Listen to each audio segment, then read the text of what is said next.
pelo carinho que a gente tem pela IELB também. Eu sou um pastor da IELB, que momentaneamente estou cedido fora do país, mas a IELB é a minha igreja, e então a gente tem sempre muito carinho e participa quando a gente pode das atividades, e sempre faz questão de ajudar também quando é possível. O curso da imersão, ela também é muito especial para mim. Acabamos de transferir esse curso para uma disciplina de mestrado lá do Seminário Concórdia, que a gente pôde, então, assim, claro, não é a mesma coisa, né, porque a experiência da imersão, ela é muito, assim, de viver os lugares aí que vocês estão, mas a gente tentou, assim, transferir para um ambiente mais de sala de aula, mais acadêmico, algumas das dinâmicas que vocês estão vivendo aí.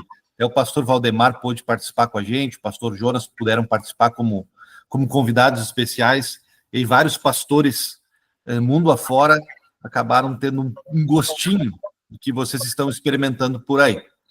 Mas me foi pedido para compartilhar com vocês. Eu quero fazer assim bem informalmente, bem bate-papo, sobre as experiências missionárias do Rio e agora San Diego. Eu vou incluir aqui para vocês Tijuana, que é uma cidade vizinha aqui de San Diego, né? Literalmente, assim, do outro lado, duas caras de uma mesma moeda, apesar de ser uma cidade em outro país.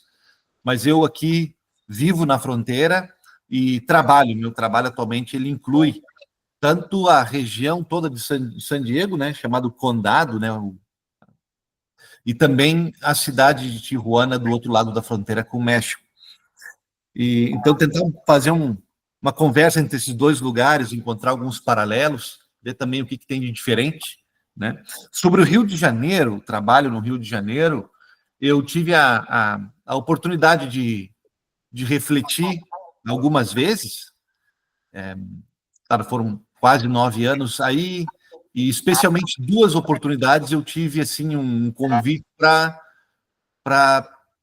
compartilhar sobre o trabalho no Rio de Janeiro. A primeira foi em 2016, no Seminário Concórdia, lá de São Leopoldo. Era um fórum de missão, e aí, resumidamente, na minha partilha daquela vez, eu utilizei 3 frases que eu tinha escutado no Rio de Janeiro, na congregação, Cristo Redentor, ou no distrito do Rio de Janeiro, ou então mesmo na imersão. Uma delas era: todo domingo é final de campeonato e o jogo começa 2-0 contra.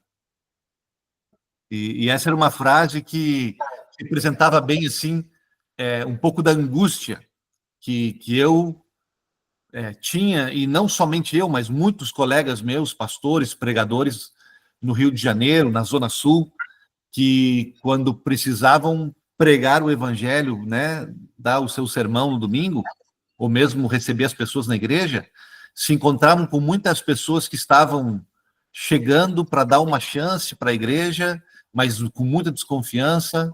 Alguns membros, especialmente mais jovens, que estavam na igreja, mas estavam assim de pendurado em um fiapo, prontos para abandonar a igreja, prontos, flertando até mesmo com o ateísmo.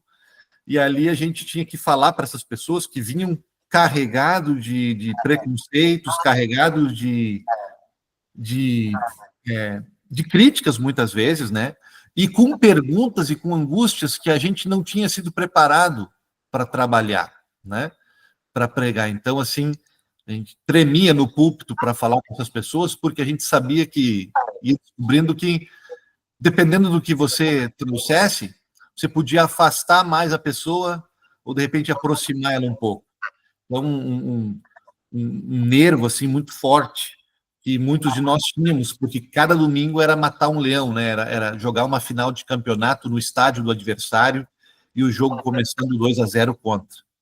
É uma sensação, não quer dizer que isso não é uma verdade, não é algo empírico, mas era uma sensação que muitos de nós tínhamos. A outra frase nos foi dita era a seguinte: o bicho está pegando no alemão e a igreja está discutindo dupla predestinação. O Alemão é um bairro, uma favela, um complexo de favelas no Rio de Janeiro, né? Então, a cidade está sangrando, as pessoas estão com dramas existenciais, físicos, e a igreja está debatendo teologia, ou está debatendo o sexo dos anjos, né? Está debatendo dupla predestinação. Isso era mais vinha, né, da questão dos calvinistas. A gente talvez poderia dizer hoje a igreja está debatendo hóstia adoração, né? E outros termos também aí que a nossa igreja gosta de ficar remoendo e remoendo, remoendo. E claro que tem lugar para isso, né, gente? Especialmente quando a gente está no seminário, ou entre reunião de pastores, ou quando a gente está no momento de estudo bíblico, tem momentos para a gente debater, mas quando a gente só faz isso, ou faz isso em primeiro lugar, aí talvez essa frase, o bicho está pegando lá na rua, lá na casa das pessoas, lá na cidade, no bairro, nos chama assim um pouco a refletir. E uma outra frase eu ouvi, inclusive, do presidente da nossa congregação aí que está presente, Paulo Welzel, que falou e defendia essa ideia, né? O que é que a gente pode fazer melhor juntos do que separados? Que é um chamado ao trabalho em equipe, que é um chamado à colaboração, né? Isso foi lá em 2016, gente, que a gente estava refletindo nesses termos. Depois, em 2000, isso aí se aplica aqui em San Diego também. Todas essas reflexões se aplicam aqui em San Diego. Mas depois de 2022, meu último ano aí, eu tive a oportunidade de dar uma oficina num simpósio de missão do seminário de St. Louis. Eu dei essa oficina de forma virtual, então, né, online, falei com participantes, né, de um simpósio de missão em St. Louis, e ali também era para contar a história e fazer uma reflexão crítica do trabalho em Copacabana e no Rio de Janeiro. E os meus destaques foram o seguinte, e todos eles valem também para San Diego, tá, gente? Todos eles são aplicáveis também ao que a gente vivencia aqui em San Diego. Eu dizia que fazer missão em Copacabana, no Rio de Janeiro, e também em San Diego, exige fazer teologia, né? Exige pensar, exige a gente avaliar o contexto, avaliar as perguntas que são feitas e continuar fazendo a teologia que nos foi dada no seminário e alimentada em simpósios da igreja, continuar pensando, continuar interpretando a Bíblia e as confissões luteranas, e quando a gente entra em contato com pessoas de outras tradições cristãs também, buscar pontes de diálogo com elas, né? Consensos, mas também onde a gente se firmar bem, onde a gente tem posições claras e que não podem ser ajustadas, e defender essas posições com sabedoria, com embasamento, né? Em postura de diálogo. Então,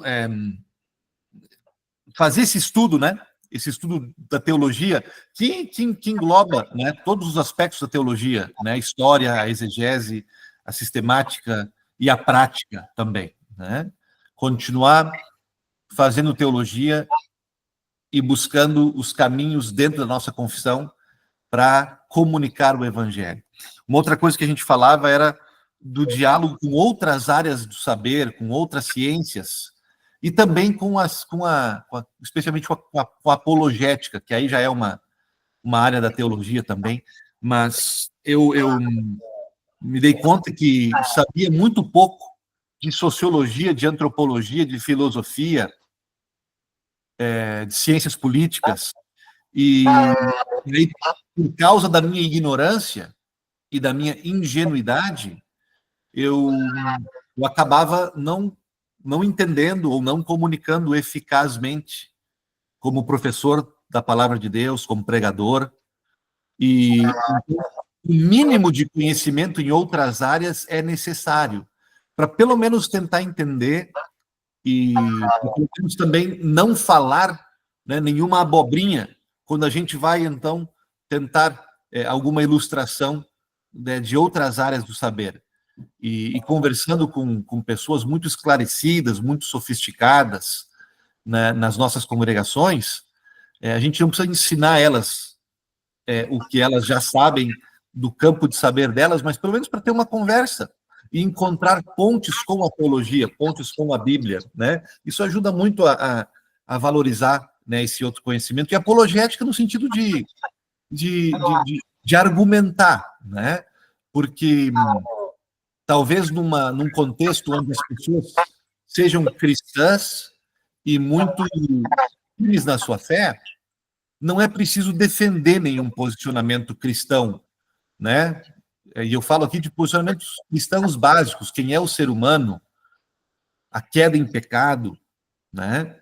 E mesmo a necessidade da esperança e a beleza da esperança cristã, né? E como a ressurreição ela é única né?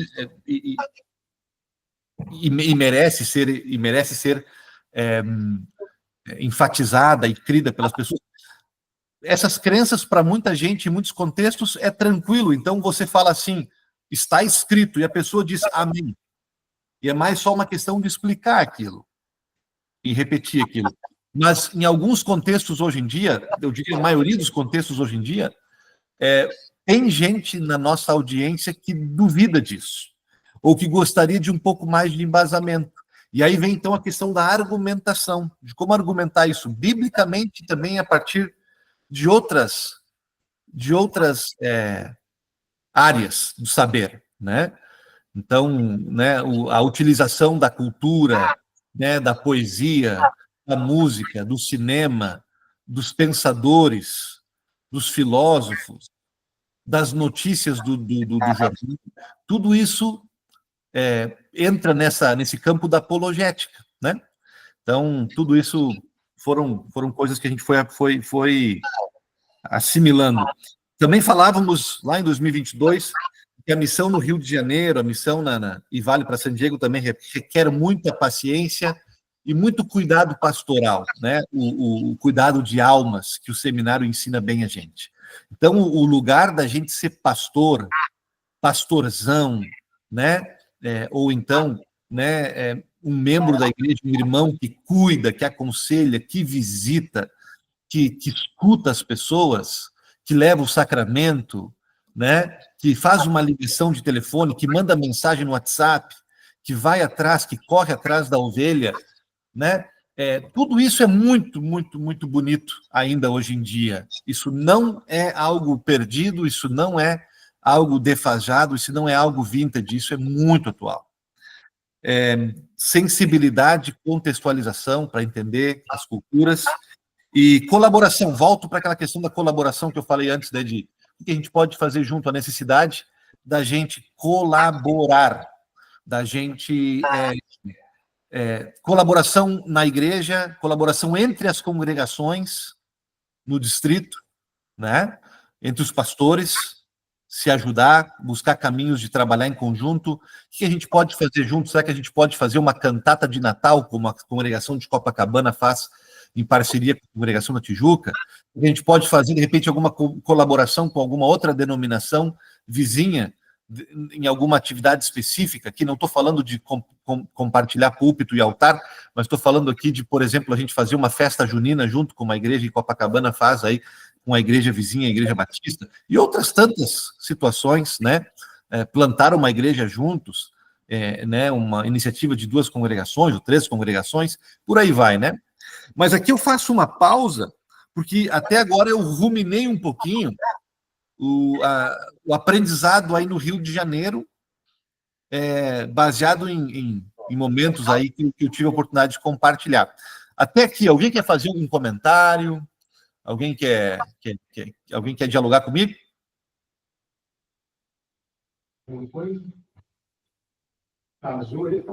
Não, não. Aqui, você consegue falar daqui? Não? Eu estou ouvindo. Alguma pergunta? Tranquilo, Tânia. Pode seguir. Ok? Então eu sigo, então, e fiquem à vontade de me interromper, né? Mas agora, saltando um pouquinho para San Diego, para ver, né, algum ponto de convergência, algum ponto mais específico da caminhada, já falei que tudo que eu falei até agora se aplica aqui, tá? Acho que dá para dizer que o ser humano, né, ele é o mesmo, e não só pelo fato da alma humana ser a mesma, o mesmo pecado, a mesma necessidade de redenção, mas aqui um conceito da missão urbana que a gente usa, que é o conceito de que urbano é muito mais que uma realidade demográfica, mas urbano é uma cultura, é um comportamento, e que ele viaja através da internet, das redes de comunicação, e ele vai para qualquer lugar, né? Então, hoje em dia as pessoas são muito mais parecidas do que eram antigamente, porque a cultura de Copacabana chega em outros bairros do Rio, a cultura de outros bairros do Rio chega em Copacabana, as culturas do Rio de Janeiro chegam no interior do Nordeste, no interior do Paraná, e elas vêm para os Estados Unidos, e daqui dos Estados Unidos também vai para o Brasil. Então, hoje em dia, né, as pessoas estão muito mais parecidas nos seus comportamentos. Então, dá para dizer que muita coisa que foi dita até agora, né, ela serve para San Diego. As mesmas dificuldades das pessoas virem à igreja ou permanecerem na igreja que a gente tinha no Rio, a gente vê aqui em San Diego, né? A diversidade. No Rio de Janeiro, apesar da congregação aí, matriz ser em Copacabana, a gente se espalhava por outros bairros. A gente não ficava restrito à zona sul do Rio de Janeiro. E mesmo na zona sul do Rio de Janeiro, a gente subia a favela, subia morro para ter estudo bíblico, para fazer visitas a famílias. Então, a gente tinha na congregação gente de outros bairros. Íamos a Niterói, mesmo a outras cidades do Rio de Janeiro, como Nova Friburgo. Então, havia uma diversidade bem grande na congregação. Cariocas, não cariocas, entre os cariocas, todos os tipos de cariocas, né? Que o pastor Felipe explicava muito para a gente ali a cultura suburbana, a cultura da Zona Sul, etc. e tal. Em San Diego e Tijuana também, né? Eu aqui trabalho com vários bairros, várias cidades do condado de San Diego e Tijuana. Então, vocês podem imaginar que a diversidade dos bairros, né, é muito grande também. Eu diria que aqui eu tenho um pouco mais de diversidade, porque como tem mais imigrantes aqui do que tem no Rio, né, apesar de haver imigrantes no Rio de Janeiro, a gente aqui tem muito mais possibilidades de trabalhar com outros países, com outras etnias. Então, a gente trabalha aqui com ministério assim, chinês, com o Ministério Brasileiro, com o Ministério em espanhol, com os hispânicos, com filipinos, com curdos, com árabes, com caldeus, com filipinos, com etíopes, japoneses, porque a salada de frutas aqui de imigrantes é muito mais forte, e essa região aqui de San Diego tem muito imigrante. E a gente já tem trabalhos, então, com todas essas culturas. Então, ainda, né, dentro dessa diversidade, muito, muito mais forte. A igreja luterana também é muito semelhante, porque a igreja de San Diego é a igreja mãe é a LCMS, que é a igreja mãe da IELB. O DNA foi compartilhado, né?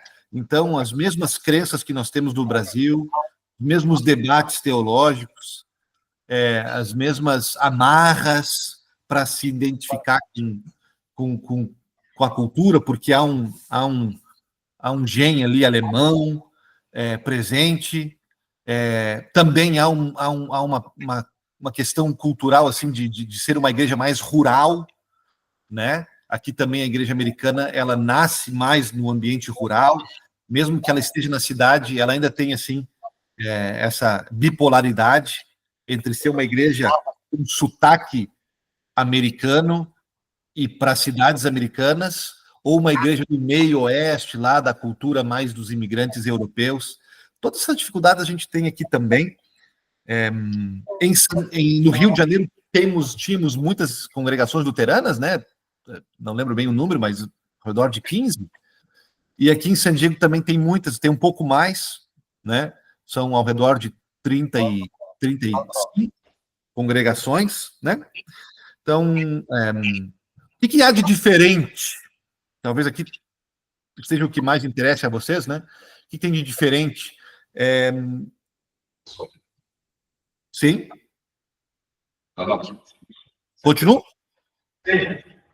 Ok.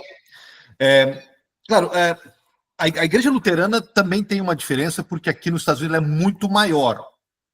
Então, ela tem mais recursos e ela também tem mais possibilidades também, né? Por isso que eu falei, temos 35 igrejas em San Diego. E por que tantas igrejas aqui em San Diego? Porque a igreja luterana nos Estados Unidos, ela enfrentou duas coisas que a igreja brasileira ainda não enfrentou. Um processo de crescimento muito grande, e dois, um processo de queda muito grande. A igreja IELB, ela cresceu, mas ela não cresceu exponencialmente. Ela cresceu num ritmo mais lento. Não foi um crescimento, mega crescimento. A LCMS teve esse crescimento. A LCMS cresceu de 800 pessoas para 1,5 milhão de pessoas num período de 100 anos. Esse é um crescimento missionário gigante, feito com muito amor à missão. A igreja LCMS esteve na capa dos jornais, na capa das revistas americanas, como a revista Times, sendo em 1950, sendo o exemplo de igreja que mais cresce nos Estados Unidos. Imagina isso, né? A igreja que mais cresce no país ser a igreja luterana. Por que isso aconteceu? Porque tinha no seu DNA, nos seus primeiros 100 anos, uma ênfase missionária muito grande. Os pastores e os membros eram ensinados que cada um tinha a missão de buscar o perdido e de plantar igreja. A LCMS plantava 13 igrejas por semana no país. Então, houve um crescimento muito grande até a década de 60.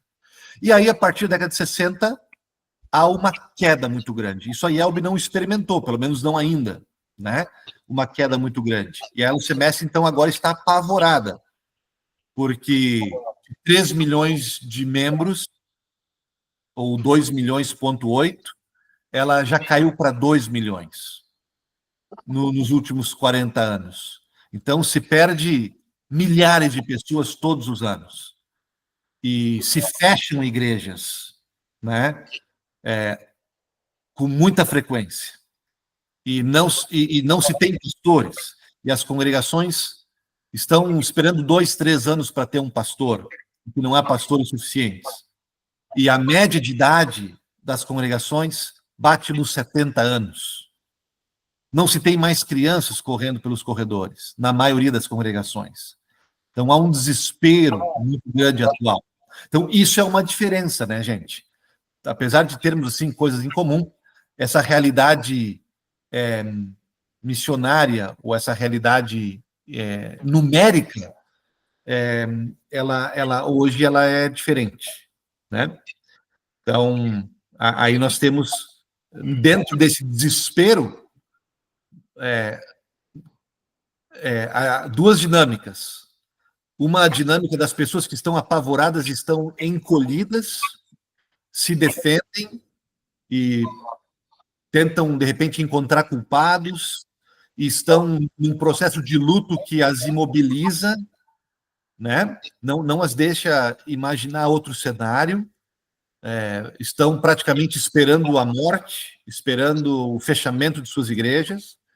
E temos também um outro grupo dentro da igreja que está incessantemente buscando soluções, né? Incessantemente trabalhando, discutindo essas questões e buscando fazer um enfrentamento dessa realidade de queda e de possibilidade de da denominação, né? Está enfrentando isso com esperança e com muito trabalho. E aí, entre esses dois espectros, também tem muitas pessoas que não sabem para onde vão. Mas essa realidade é muito presente hoje em dia. Então, nas conversas, nas reuniões e no dia a dia das congregações, certo? Até aqui, algum comentário, alguma pergunta? Fernando, você coloca essa questão dos anos 60 para cá, a igreja diminuir. Existe, no teu olhar aí, por exemplo, aqui no Brasil começa a ter esse debate, né, não talvez da dupla predestinação, mas a gente ser mais litúrgico, menos litúrgico, começa a se usar termos como high church, como, né, se a gente tivesse quase duas igrejas, uma alta liturgia, outra baixa. Aí nos Estados Unidos, o decreto de mulher é geral, ou existe alguns tipos de trabalho, estilos de igreja que crescem e outros estilos que caem, ou você encontra tanto num grupo, no outro, igrejas que estão indo bem, outras indo mal. Como é que é esse cenário? Certo. Eu acho que tem vários fatores, né, Valdemar? Vários fatores que trouxeram essa tempestade para a nossa igreja. E eu preciso dizer que essa tempestade não é só nossa, tá? Vocês sabem disso, que isso é uma questão que o cristianismo inteiro está vivenciando, algumas igrejas mais que outras, as históricas especialmente, né? Então, as históricas estavam enfrentando, né? Então, as igrejas mais tradicionais, essas estão sofrendo mais, estão mais vulneráveis a isso. E também preciso dizer que vou segurar esse pensamento para seguir. Mas os três, eu vou citar 3 fatores aqui, mas aqui fala não um experto, tá? Aqui fala só um observador. Então, aqui essa conversa pode ser ampliada. Mas você tocou num assunto que é o debate teológico, que é a igreja ficar muito enredada, muito distraída, muito enfocada em discutir algum aspecto da teologia, né? Ou alguma heresia, né? Aí tem o debate que acontece hoje em dia, que é um debate de liturgia, mas isso é uma verdade, Valdemar, porque nos anos 60 é quando a primeira grande heresia tenta entrar na igreja luterana da LCMS, né? Quase que daria para dizer que nos primeiros 120 anos da igreja, ela teve debates teológicos, mas nenhum sério. Então, sem nenhum tipo de, assim, sendo protegida da heresia, pastor Valdemar, ela pôde colocar sua energia, né, numa pregação missionária, né, num ensino missionário que levava pessoas, né, a pregar o evangelho, pastores e membros. Mas em 1960, pelo seminário de St. Louis, entra uma heresia que quase fecha o seminário, né, que 90% do seminário vai embora, professores e alunos. Era uma heresia muito forte, relacionada à autoridade da palavra de Deus, né? E vinha outras aí no guarda-chuva, mas vocês talvez já ouviram falar desse processo chamado walk out, né? Que alguns professores começaram a ensinar o método histórico crítico, né? No seminário, e então isso foi um grande debate e fez com que a igreja tivesse que gastar muito tempo e energia para resolver essa questão e também se autoprotegesse um pouco mais, né? Ficasse um pouquinho mais enfocada em ensinar e na confissão. Outro elemento é que a gente vai lembrar que a década de 60 é quando há uma grande revolução cultural, né? Uma revolução cultural que muda bastante a sociedade em vários sentidos. E talvez a igreja não soube lidar com isso, né? Talvez a igreja tentou se esconder, se refugiar, atirar pedras, certo? E sei lá, né? Pode ser que isso aí seja um fator grande.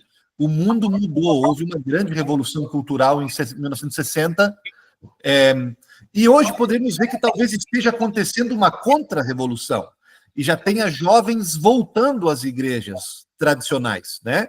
A gente está vendo aí alguns indícios disso. Jovens querendo voltar para as igrejas tradicionais, porque depois de 60 anos dessa revolução cultural da década de 60, né, da pós-modernidade, já estão cansados disso, estão voltando para a igreja, mas precisamos analisar isso melhor. E certamente também, pastor Valdemar, aqui, eu acho que é uma questão que a gente pode falar o seguinte: as primeiras gerações de imigrantes, de luteranos, né, passaram melhor a fé para os seus filhos. E os filhos vinham de uma situação, né, mais assim, humilde, e se preocupavam mais com a fé, e os pais os avós passaram melhor a fé. Aí, na década de 60, há uma curva onde o discipulado é entregue totalmente assim à igreja, e eu acho que aí, no lar, né, nas famílias, se deixou de passar, né, melhor essa fé cristã, o discipulado, a catequese para os filhos. Então, essa geração ali que nasce nos anos 70, 60, 70 e 80, talvez não eram tão consagradas, tão firmes na sua fé, talvez se preocuparam mais com carreira ou com outras coisas, e aí os filhos não receberam tão bem, né? Estou falando de forma geral, mas eu apontaria esses fatores, tá, pastor? Perfeito. Uma outra grande diferença tem a ver com o meu trabalho, gente, né? No Rio de Janeiro, eu fui chamado para pastorear uma igreja, para continuar na plantação de uma igreja, no estabelecimento de uma igreja muito, muito jovem, que ainda estava, digamos, sendo plantada. E talvez até plantar outras igrejas, né, a partir de uma igreja. Aqui em San Diego, o meu chamado atual como diretor de uma sociedade missionária é para plantar um movimento missionário, né? Então é um pouquinho mais amplo. Ao invés de talvez pastorear as pessoas ou alcançar algumas pessoas, meu chamado agora é mobilizar aqueles que vão fazer isso, né? Então eu trabalho muito mais agora com missionários, sejam eles leigos ou mesmo trabalhadores da igreja, como diaconisas, como evangelistas, como pastores, né? ou outro cargo da igreja, mobilizar essas pessoas para iniciação de vários projetos missionários, né? Então, eu falei, sociedade missionária é o meu trabalho. Alguém aqui vai lembrar, sociedade missionária é um termo antigo, né? A Hora Luterana já foi chamada, ou talvez ainda hoje é chamada de uma sociedade missionária, mas sociedade missionária é um termo que vem lá da Europa, século XVII, século XVIII, quando se pensou em espalhar o evangelho mundo afora nas igrejas luteranas, das igrejas protestantes. As congregações estavam enfocadas no seu trabalho local, e para chegar, então, na Índia, para chegar no Brasil, para chegar no mundo novo da América, né, das Américas, então se criou sociedades missionárias que enviavam missionários para esses países. Identificavam, preparavam e enviavam missionários. Inclusive, a LCMS foi plantada também por uma sociedade missionária, pelos primeiros imigrantes que chegaram aqui, mas aquelas 800 pessoas receberam muita ajuda em dinheiro e também em trabalhadores de uma sociedade missionária alemã que enviou muita gente para cá. A nossa sociedade missionária quer fazer isso, ela quer preparar missionários, identificá-los, recrutá-los, prepará-los e enviá-los. A diferença é que a gente envia esses missionários para o local que eles já estão. A gente devolve eles para o local que eles já estão atuando nas suas múltiplas vocações. Então, a gente não envia missionários para outros países, mas a gente recruta, prepara e os devolve aqui mesmo para o campo missionário de San Diego e Tijuana, né? Essa é a nossa missão. encontrar missionários, evangelistas, em capacitar essas pessoas para que elas desenvolvam um projeto missionário em conjunto com as suas igrejas, né? Para alcançar, então, as pessoas que não estão sendo alcançadas. Então, se começar novos projetos dentro dessas igrejas, 35 que já existem, e assim, então, a gente vai encontrando novas portas, novos meios de alcançar as pessoas. Por exemplo, uma senhora que, de repente, não consegue participar do grupo das servas, porque o grupo das servas acontece terça-feira às 14h. E essa mulher trabalha e ela não consegue participar da serva. Mas ela entende que tem muitas mulheres que estão precisando ser alcançadas. Ela tem colegas de trabalho, tem mães de coleguinhas de filho, tem mulheres na academia que vão com ela para a academia, que não estão indo para a igreja e não conseguiriam ir para a reunião das servas. E essa mulher diz assim: eu quero alcançar essas mulheres. O nosso trabalho é achar essa mulher, que o Espírito Santo está tocando o coração dela para ela ir alcançar algumas mulheres, né?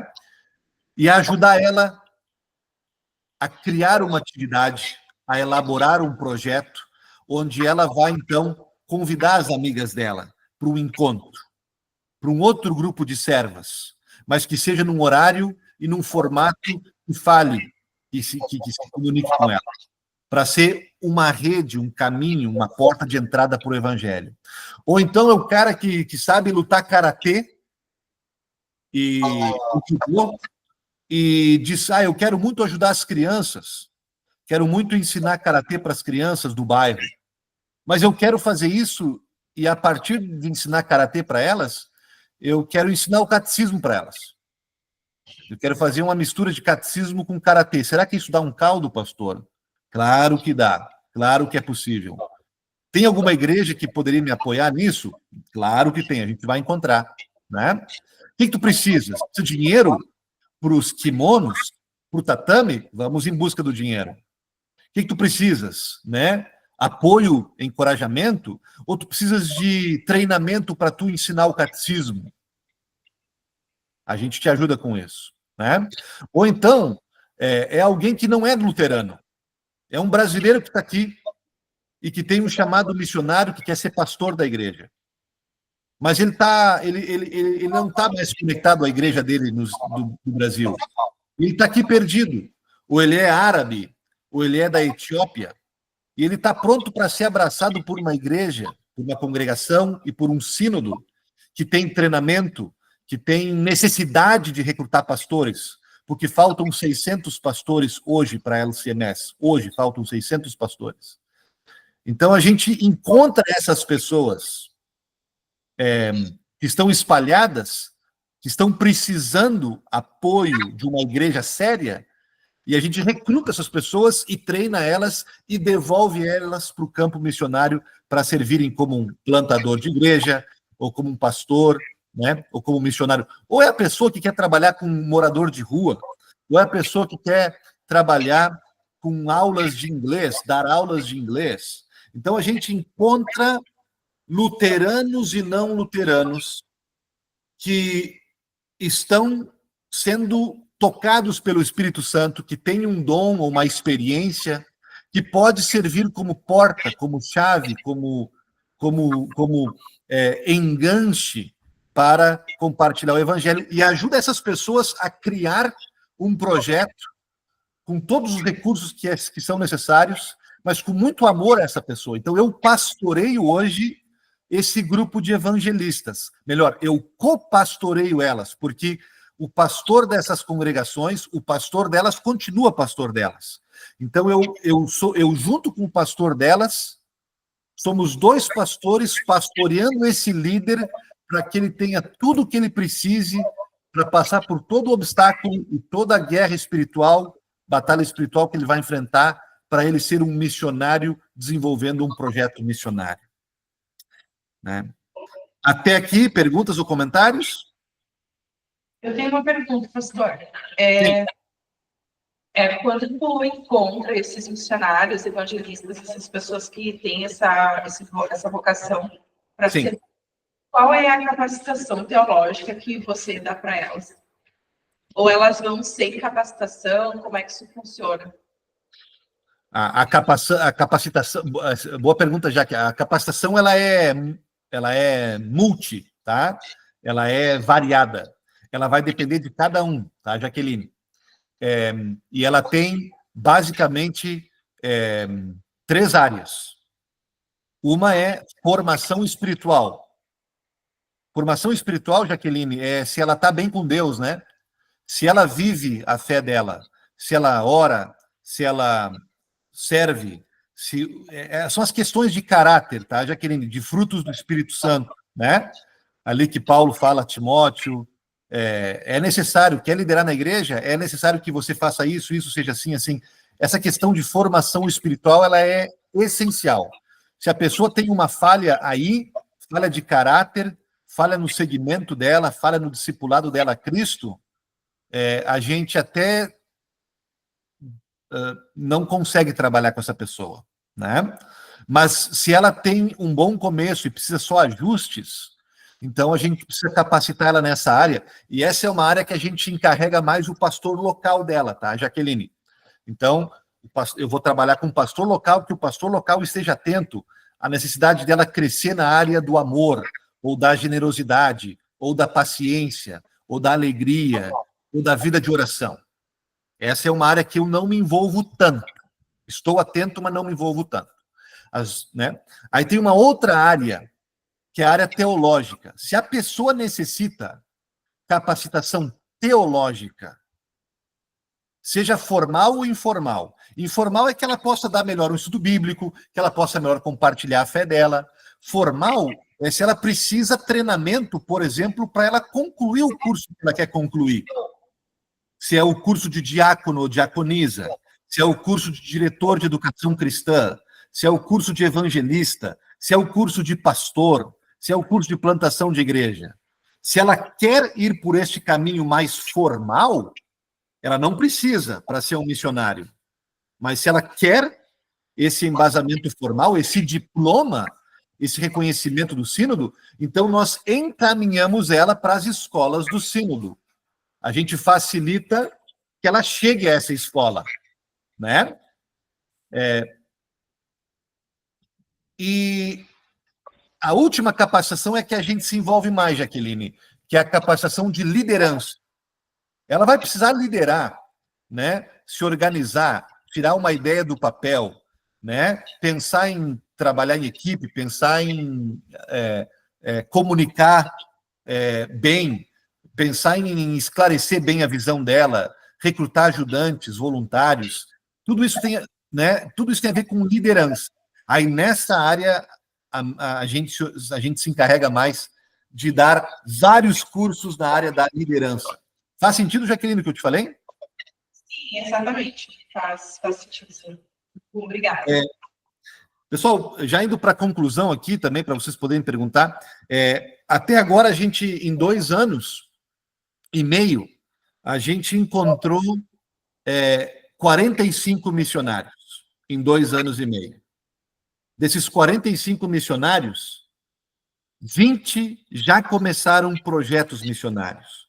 E outros ainda estão no processo de discernimento, no processo de capacitação, e a gente não tem pressa em forçar eles a inaugurar o projeto deles. Mas dos 45 que nós estamos trabalhando, 20 já começaram, já lançaram projetos.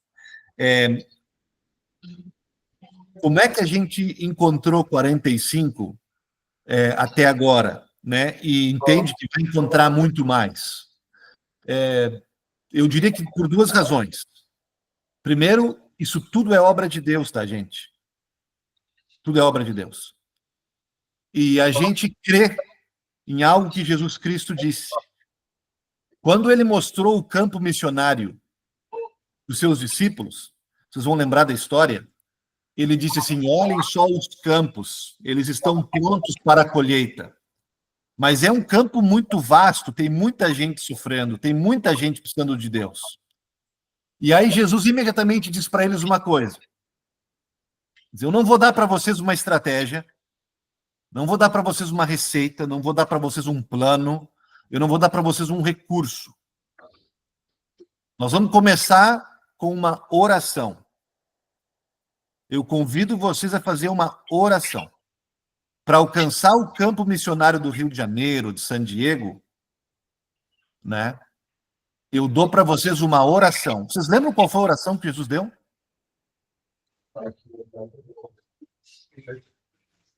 Nesse contexto missionário, antes de projetos, antes de qualquer outra coisa, vocês lembram a oração que Jesus deu para a igreja? Eu não ouvia se alguém falou. Peça ao Pai que mande mais trabalhadores. Exatamente. Peça ao Pai por trabalhadores para a seara. Jesus está dizendo: Deus está louco para mandar trabalhadores. Esses trabalhadores são pastores. Mas eles não são apenas pastores. Esses trabalhadores são presidentes de congregações. Esses trabalhadores são tesoureiros de congregações. Esses trabalhadores são professores de escolinha dominical. Esses professores são tecladistas de uma banda, regentes de um coral. Esses trabalhadores são evangelistas. São diáconos, diaconisas, né? E são líderes cristãos que nas suas vocações vão encontrar maneiras de conectar pessoas a Cristo. Jesus disse: peçam que o Pai vai dar. Então a gente acredita, gente, que no Rio de Janeiro, que em Três Coroas, que em São Leopoldo, que em San Diego, Deus já enviou ou está louco para enviar. Se a gente pedir, ele envia para nós. E não apenas para a Assembleia de Deus, e não apenas para a Igreja Batista, não apenas para as outras igrejas. Se a gente pedir por eles. A outra razão que eu vou dar, daí é um pouquinho mais humana, né?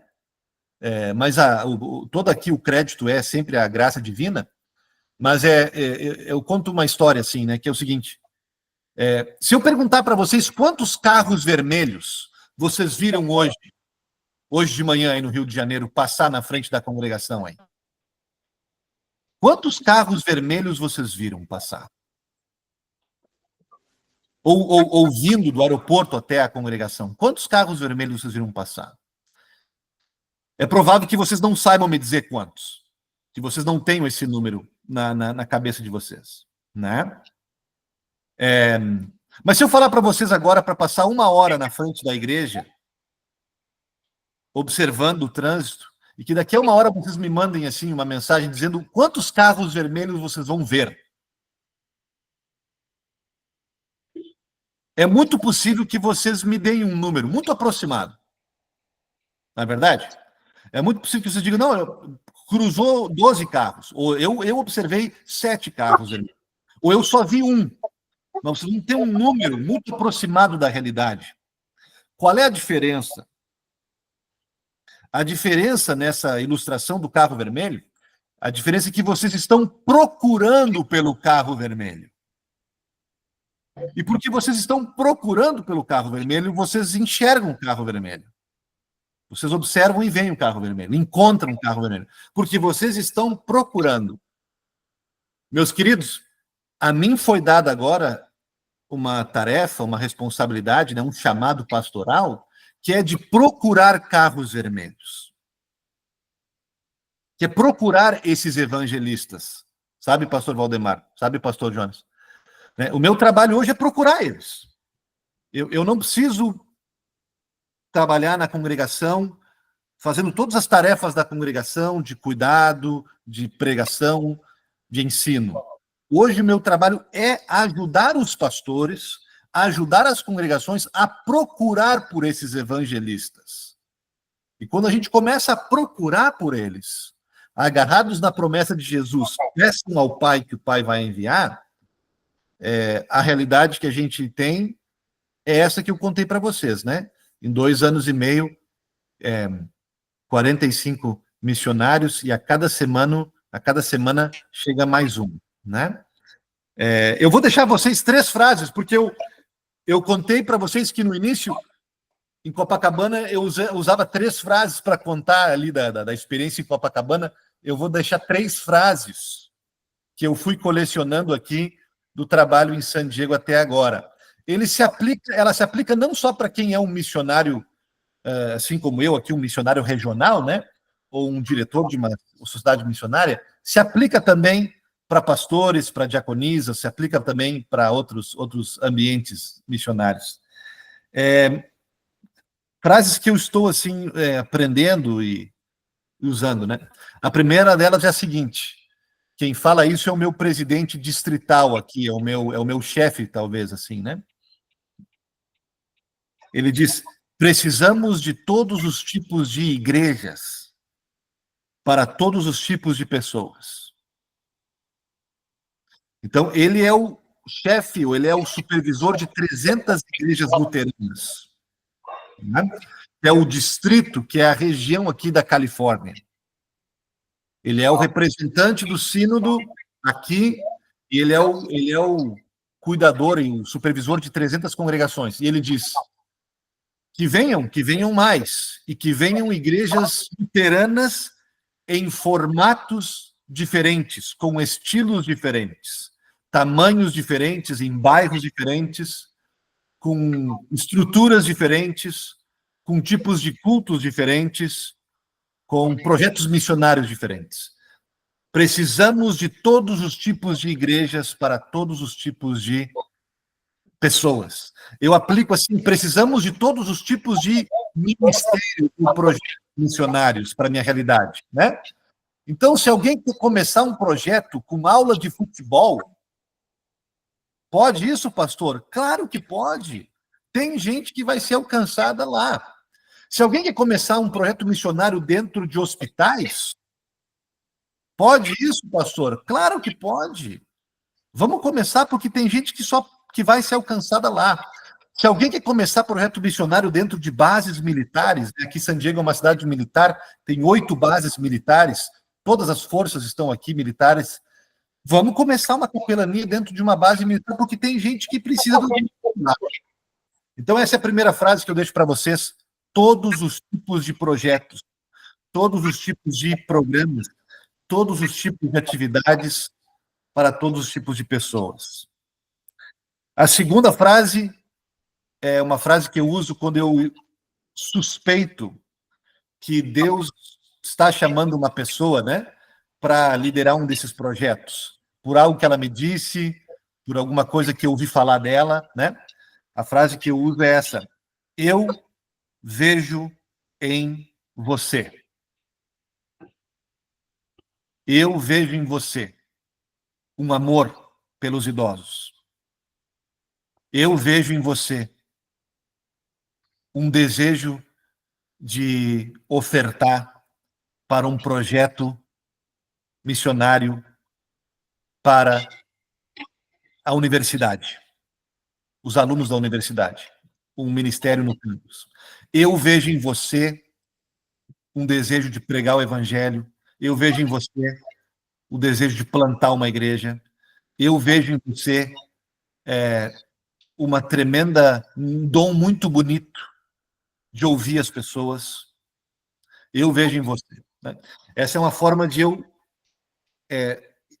ajudar elas com um feedback, né? Com uma observação pessoal, honesta, e ajudar ela a refletir e a considerar embarcar, né, nessa aventura que é estar engajado na missão. E a última frase que eu deixo para vocês é: a missão avança na velocidade da confiança. A missão avança na velocidade da confiança. Essa frase eu estou tirando ela de um livro que é para o mundo dos negócios, que é para um universo das vendas, né? O nome do livro é acho que é o sucesso, não, perdão, o negócio. O nome do livro é A Missão, A Velocidade da Confiança. Esse é o nome do livro, é um best-seller, tá? É um livro de marketing, um livro de vendas, tá? A velocidade da confiança. Basicamente, a tese é que negócios são fechados mais rápidos. Se há confiança entre a pessoa que está vendendo e que está comprando, se há uma relação de confiança, né? A gente consegue coisas mais rápidas na igreja, com a nossa diretoria, com o nosso departamento de assistência social, com a equipe de professores de escola dominical, se há uma confiança entre as pessoas, né? Então, antes de pedir alguma coisa para alguém, a gente deixar a pessoa conhecer você, conhecer o seu coração, conhecer o seu amor por ela. É você conhecer ela, é você ter uma relação com ela, é você chamar ela para ser uma missionária, mas não tratar ela como um meio de produção, não tratar ela como uma unidade de trabalho, não tratar ela como um número, um valor na sua planilha de Excel, uma história para o seu informativo. Tratar ela como gente, como filho e filha de Deus. Ter uma relação pastoral com ela, de amor no evangelho com ela, e a partir daí deixar fluir qualquer projeto missionário que Deus queira que flua. Mas, em primeiro lugar, o amor, o carinho, a relação, a confiança. A missão avança na velocidade da confiança. Paro por aqui, gente, tá? Paro por aqui. E essas reflexões são muito, muito, muito ingênuas e muito primordiais, porque eu não tive tempo ainda. Aqui em San Diego, em 2 anos e meio, eu entrei numa montanha russa e eu não desci dela ainda. Então, não tive o tempo ainda de me distanciar para fazer uma reflexão, tá? E, né, hoje é a primeira vez que eu falo disso aqui num grupo, então ainda são muito experimentais. Mas é o que Deus colocou no meu coração, e eu só quero desejar ricas bênçãos de Deus a vocês, e vamos fazer discípulo, que foi isso que Deus nos mandou fazer. Não é fácil, mas essas foram as instruções, né? Tá bom, gente? Muito bem. Perguntas? Pastor Tardelli. Oi. Sorro já foi alcançado aí pela Igreja Luterana? Oi? Sorro já foi alcançado aí em San Diego pela Igreja Luterana? A primeira palavra eu não escutei, pastor. Quem não foi alcançado? Sorro. Zorro. O Zorro. O Zorro. Estamos procurando por ele. Esse carro vermelho não apareceu na frente ainda. Pastor, como é o seu dia a dia aí? Você pode falar um pouco mais para nós, assim, na semana? O que tem de cru na tua semana? O meu dia a dia assim, basicamente, né, a missão da minha organização, ela é conectar missionários com congregações para a criação de projetos missionários, tá? Então, eu preciso conectar esse missionário, esse evangelista. Então, eu tenho que trabalhar com ele, eu tenho que procurar por ele, e quando encontrar ele, eu preciso mentorear ele, capacitar ele, cuidar dele. Então, 60% do meu tempo eu gasto com eles, tá? No começo eu tinha muito mais contato com eles, porque era 1, 2, 3, 4, 5. Agora, como já são mais, eu já tenho que encontrar outros para me ajudar a cuidar dessas pessoas. Mas eu passo 60% do meu tempo visitando, cuidando, conversando, ajudando os missionários. Mas como a gente quer trabalhar com as igrejas luteranas, a gente não quer fazer projeto independente. A minha organização existe para auxiliar, fortalecer as congregações luteranas.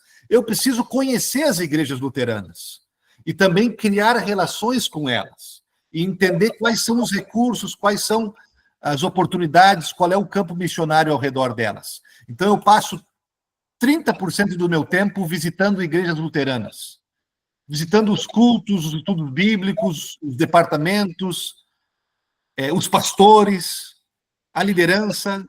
Então, eu passo minha semana também muito visitando igrejas luteranas. São 35 que eu sirvo, tá? Em San Diego e Tijuana. Então, eu prego todo domingo em alguma igreja, e 10% do meu tempo é para organizar a bagunça, né? É tentar conversar com a minha diretoria, as pessoas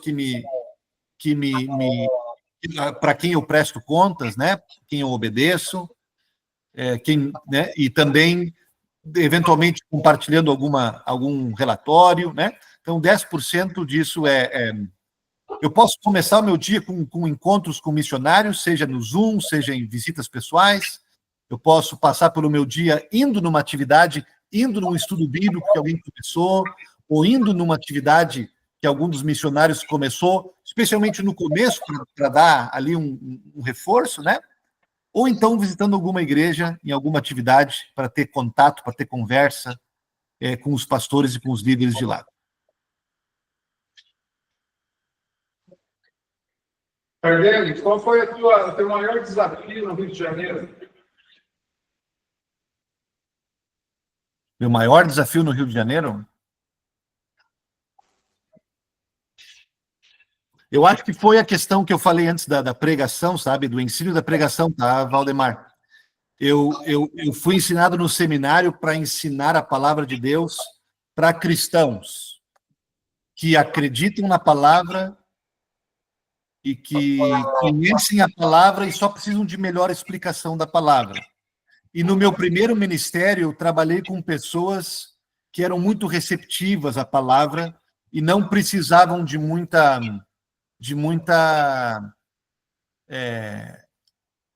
ensino com mais substância, né? Que não tinham tantas críticas, tantas questões, tantos preconceitos. E no Rio de Janeiro eu me deparei com uma audiência muito crítica e eu sofri. Teve uma ou duas oportunidades que pessoas se levantaram e saíram do culto porque acharam que a minha pregação era muito rasa, muito superficial. E eu preciso te dizer que, apesar de que eu ainda hoje isso me traz lembranças assim difíceis, aquilo me ajudou. Eu tive que fazer uma autocrítica e tentar aprender, né, a me tornar um melhor professor do Evangelho. Mas foi um grande desafio, assim, sabe, especialmente nos primeiros anos. Não sei aí quem me acompanhou, talvez o presidente Paulo vai poder contar isso da perspectiva de um ouvinte da palavra, né? Mas eu acho que eu precisei, assim, aprender muito e como trazer o Evangelho de uma forma que não o Evangelho sempre vai ser escândalo, né? Ele sempre vai escandalizar. Mas tem formas da gente ensinar o Evangelho, como Paulo em Atenas, né? Assim, tentar aprender um pouquinho de Paulo. Esse foi o maior desafio que eu tive, sabe, Valdemar? Mais alguma pergunta? Tranquilo, Zerô? É a questão da cultura. O senhor deve ter sofrido um impacto muito grande. Nós ouvimos muito falar que os americanos são, de certa forma, mais frios, assim, não tem o calor brasileiro, né? Como o senhor eu não sei, o senhor acho que morou aí antes de estar nesse cargo de diretor de missão, mas como o senhor lidou com isso e como o trabalho está sendo exercido, como a tua vida tem sido influenciada por essa cultura totalmente diferente da brasileira. O senhor comentou antes que o ser humano é sempre igual e tem necessidades parecidas, né? Mas certamente a cultura impacta muito na vida e também no trabalho de quem vem de fora. Sim, sim. Sem dúvida, né? O ser humano, a cultura, em geral, dá para dizer isso, né? Que a cultura do americano ela é mais fria, mas aqui a região ela é uma região mais, né? A parte mais fria talvez seja a parte do centro dos Estados Unidos, sabe? As costas, né? As fronteiras americanas, aqui a gente está na fronteira, são locais mais cosmopolitas, são locais onde tem mais um calor humano, né? Então aqui eu não sinto tanto a parte da frieza, né? Mas uma outra questão que eu comentei, né, que dá para dizer, muitos americanos estão vendo que vão precisar ser um pouco mais relacionais, que a solução para a igreja do ponto de vista humano, né? Do ponto de vista espiritual, sempre é Deus e a sua graça, mas do ponto de vista humano, a solução passa por ser um pouco mais relacional, e não tanto institucional, e não tanto organizacional. Então, tem muito americano hoje que, apesar de ser de uma cultura menos assim, voltada às relações humanas, tem muito americano que está dizendo, eu não sou, mas a gente precisa ser. E aí, então, há uma boas-vindas para um brasileiro, alguém que vem de fora, trazendo esse elemento, né? Porque entende que, para a gente virar o jogo, a gente vai precisar passar pela construção de relações, que a estrutura, a organização, não vai dar conta sozinha. Eu não vejo assim como uma grande dificuldade, sabe? Claro que tem pessoas que são mais frias, né? Mas aí também parte da gente, né? Vocês lembram que Paulo falou, né? Fiz-me tudo para com todos. Com os frios, eu me faço um pouquinho mais frio também, sabe? Tento me fazer, pelo menos, né? Tento entender eles, né? Não obrigá-los a ser mais quente. E com aqueles que já são mais, né? Relacionais, então a gente se faz também assim, né? Isso é um princípio do apóstolo Paulo para nós, gente, para todos nós, que a gente pode aplicar em qualquer lugar, né? Fazer-se tudo para com todos.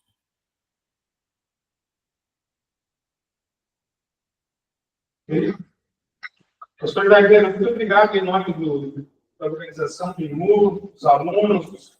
Recebo um abraço a todos os pastores aqui do distrito. Dos 10 pastores, 9 vão participar do IMU em algum momento, ou já participaram. Só o César que está de férias, não estará diretamente ligado aí no IMU. E a gente agradece muito pela tua contribuição na história do IMU e especialmente na 9ª edição, nessa edição aqui. Muito obrigado, que Deus continue abençoando o teu trabalho, a tua família. E nos visite para conhecer a nova fase de Copacabana agora, depois da 3ª obra. O apóstolo Paulo tem 3 viagens missionárias, Copacabana tem 3 obras, né? E o Tardelli participou das 2 primeiras, eu acho. Aí deixou a 3ª obra para mim. Obrigado pelo convite. Uma alegria estar com vocês. A gente fico à disposição para continuar trocando figurinhas aí com os alunos. A gente já faz isso com o pastor Valdemar, já faz isso com o pastor Jonas, a gente sempre continua em contato e se ajudando, né? Somos parte da mesma igreja, a igreja cristã, somos parte da mesma igreja luterana e somos parte da IELB, Então, se eu puder ajudar vocês à distância, fique à vontade de entrar em contato pelo WhatsApp. A gente continua também muito próximo à igreja de Copacabana, que a gente tem um amor muito grande. Um grande abraço para vocês, bênçãos de Deus essa semana e tamo junto aí. Obrigado. Abraço, doutor Tardelli. Olha só, 5h30, a Grêmio joga aqui no Rio com o Vasco. Tá bem? Agora é garantido com o Vascão, né? Valeu! Diferenciões.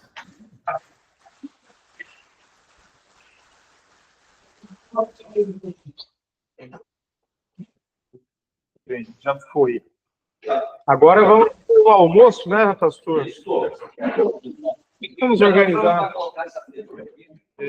Obrigado pelo conteúdo.